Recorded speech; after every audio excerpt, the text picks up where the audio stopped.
Paz do Senhor, graças a Deus, mais um dia de nosso estudo. Eu aqui louvando ao Senhor por esta oportunidade. Quero agradecer a Deus por todos vocês que estão firmes no propósito.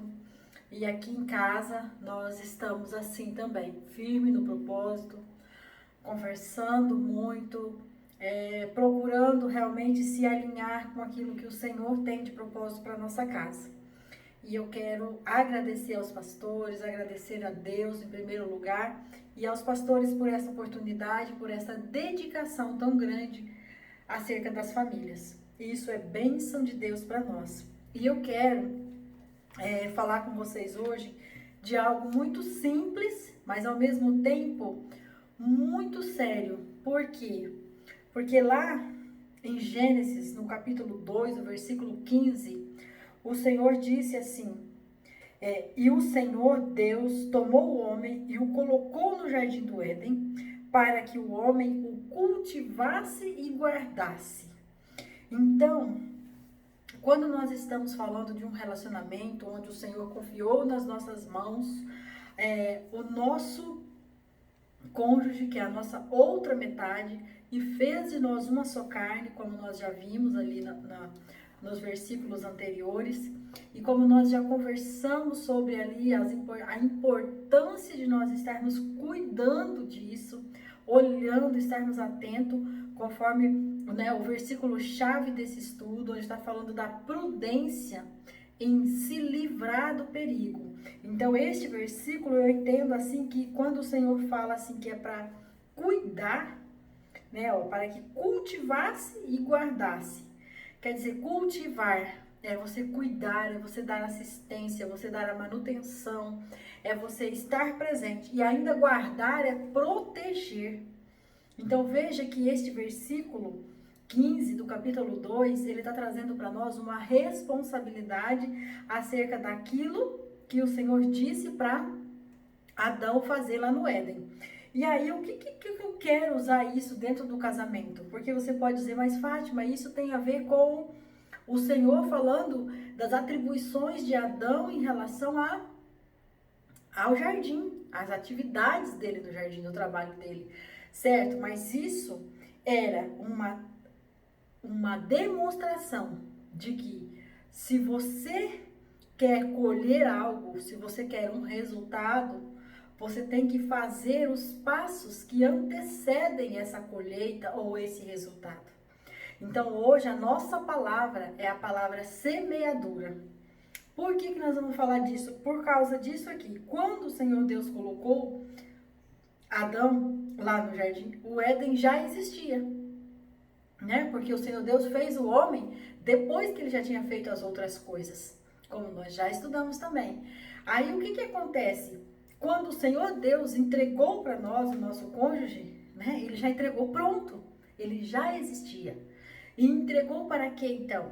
Para que nós, as mulheres, fosse uma auxiliadora idônea, alguém que estivesse sobre a mesma missão. E aí ele entregou o quê? Como está escrito na palavra lá, que o homem deve amar a sua esposa como Cristo amou a igreja. A tal ponto de, se precisar morrer por ela, estar ali à disposição. E todos os outros papéis que nós já vimos que é da responsabilidade do homem. Então, este versículo, quando está falando de que o Senhor falou para Adão que ele deveria cultivar e guardar, tem tudo a ver com o que nós estamos fazendo agora, nesta palavra semeadura. Por quê? Eu vou ler aqui o que está na Bíblia, do casamento blindado, e diz assim: ao criar o homem, logo de início, Deus deu a ele a tarefa de cultivar e guardar o jardim onde viveria. Muitas pessoas se casam achando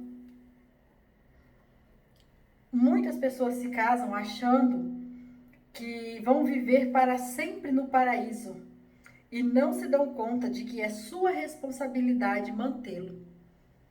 Então, veja bem, ali quando o Senhor Deus colocou Adão no Éden, não é para ele viver no paraíso sem ter nenhum sacrifício, não ter o sacrifício que eu quero dizer é esforço, nenhum ônus né? Porque muitas vezes a gente só quer o bônus, que é só colher, mas e o plantar? E o dedicar-se para que o resultado chegue. Então aqui o autor está dizendo, como em todas as áreas da vida, o sucesso de um relacionamento conjugal não é automático. É preciso muito investimento e dedicação para garantir um casamento feliz de fato. Olha, é preciso muito investimento e dedicação. Procure separar um tempo para ficar a sós com seu cônjuge. Dialogue com ele. Seja menos egoísta e se preocupe-se mais em agradá-lo. Além disso, eventualmente será necessário eliminar maus hábitos e afastar-se de certas amizades. Tenha certeza, porém, que se essas outras ações são semelhantes ao cuidado de um lavrador com sua plantação e farão grande diferença na colheita da vida a dois. Então aqui eu amei essa colocação que o autor fez aqui e ele está colocando isso, trazendo como tema plantar e colher. E eu quero colocar a nossa palavra hoje, a semeadura, porque vai ter um outro dia que nós vamos falar de colheita. E aqui eu quero então comentar isso com vocês. O que é que nós temos semeado? Ou será que quando o Senhor entregou o nosso cônjuge para nós e dizendo agora vocês são uma só carne e vocês podem desfrutar do amor, do relacionamento, do convívio de uma forma amorosa, de uma forma abrangente, de uma forma intensa, porque eu estarei com vocês, sustentarei, vocês terão uma mesma missão. Tem algumas falas até que fala assim, Deus não une pessoas, Deus une propósitos. Então assim, o quanto isso tem sido cultivado e guardado. Porque essa aqui é a questão de hoje. Quais são as sementes? E eu estava aqui pensando para mim, enquanto meditava para começar a gravar, considerando a semeadura natural, ninguém vai semear num lugar onde imagina que aquele solo não será fértil. Por quê? Por que eu lançaria uma semente que eu sei que ela não vai nascer naquele lugar? Ou então, eu também não pegaria uma semente ruim e colocaria num solo bom, achando que só porque o solo é bom, ele tem que se desdobrar para repor ou para superiorizar a qualidade daquela semente para que ela venha dar um fruto diferente. Então, quando nós estamos olhando para o nosso cônjuge, imaginando que ele é uma pessoa ruim, então nós já não temos condições de semear nele amor. Por quê? Porque a identidade que nós já falamos no item imagem, que nós temos a respeito já é uma imagem ruim, uma imagem de que não vale a pena semear. Então, viu como que uma coisa vai se conectando na outra? Se eu olhar com uma lente de maldade, se eu olhar com uma lente de raiva, com uma lente de frustração, com uma lente de decepção, é óbvio que eu não vou querer semear amor. Tem até umas frases que falam assim, que você não pode colocar, jogar pérolas aos porcos, ou que você não pode colocar uma joia no focinho de um leitão. Por que você não pode fazer isso? Porque é lama, porque vai sujar, porque vai ofuscar o brilho, porque não vai ter o efeito que precisa. Então, se você está vendo a imagem que você tem é uma imagem deturpada, uma imagem estragada, uma imagem de coisas que não é útil, que não vale a pena, que não é bom, por que você colocaria uma semente boa? Agora, se você trocar essas lentes e olhar para ele como um ser que é a imagem e semelhança de Deus e que ele merece sim o amor, o respeito e o cuidado, não porque ele é santo ou não porque ele está fazendo, porque não é uma contrapartida. Você oferecer o amor, o cuidado e o respeito não é uma troca, porque ele te deu, então você vai dar. Você vai dar isso, porque isso é o que você vai plantar. E você vai plantar, mas eu não tenho esse feedback, ele não está sendo uma boa pessoa, ele não está correspondendo, ou ela não está correspondendo. Mas você vai olhar e declarar para você mesmo que ele ou ela é a imagem e semelhança de Deus e, portanto, é solo fértil. E a semente que você vai colocar no solo fértil é semente boa.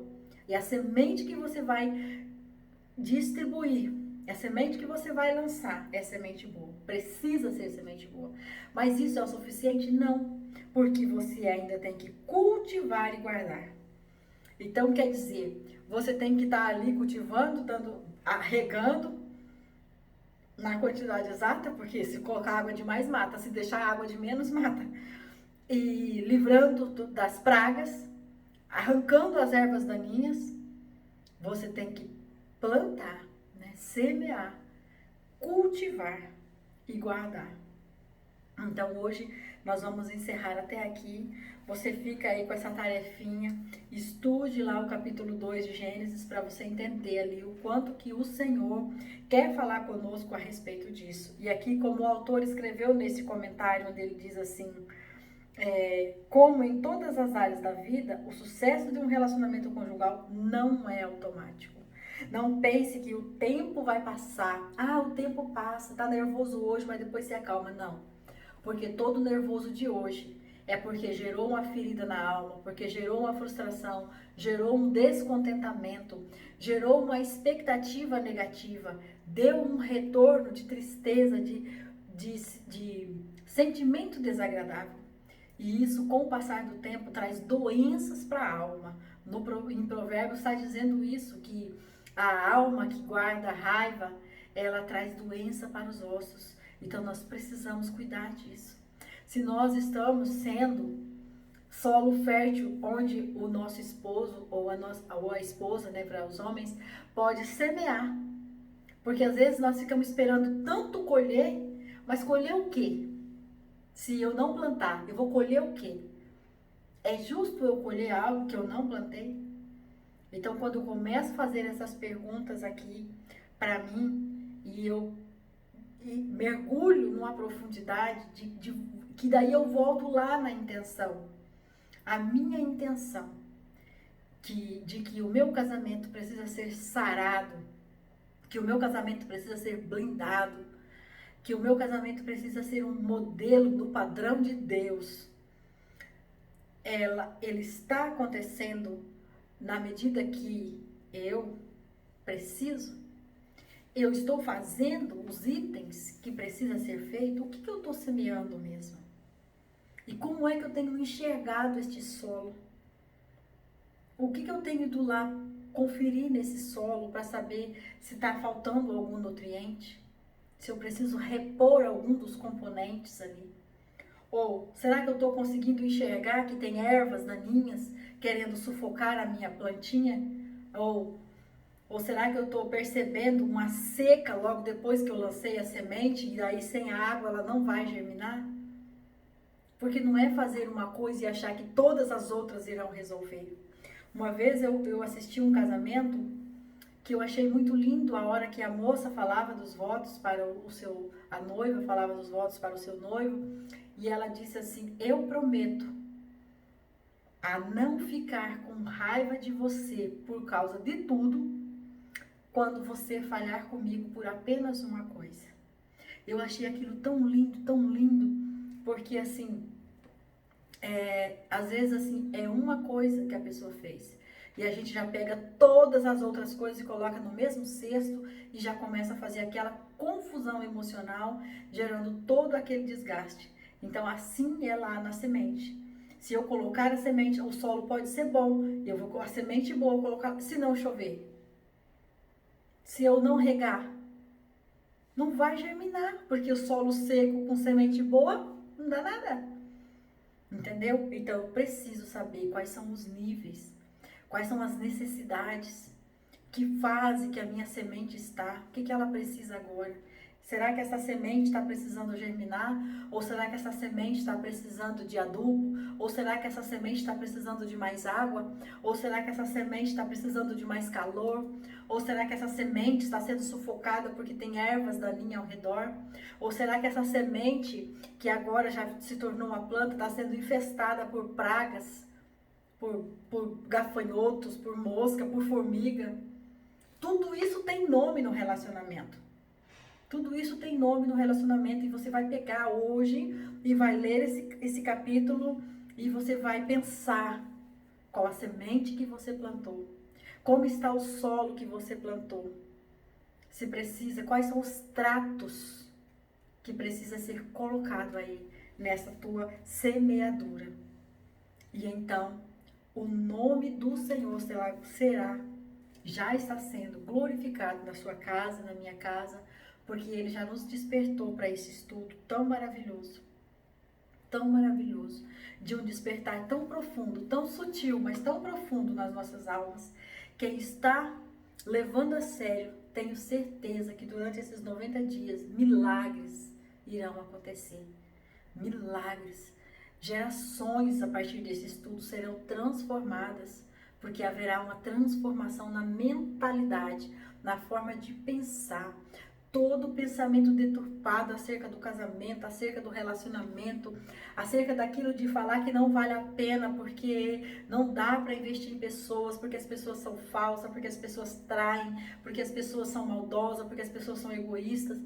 Tudo isso cairá por terra, porque nós vamos passar, e já estamos passando, a olhar o nosso cônjuge como alguém que é a imagem e semelhança de Deus.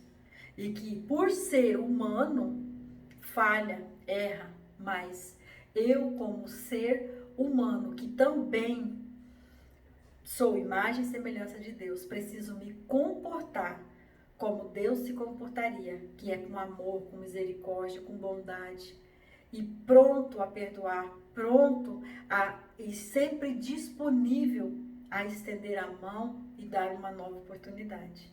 Amém? Que o Senhor te abençoe e te guarde, que o Senhor possa resplandecer cada dia na tua face e te fazer prosperar em seu relacionamento. Amém?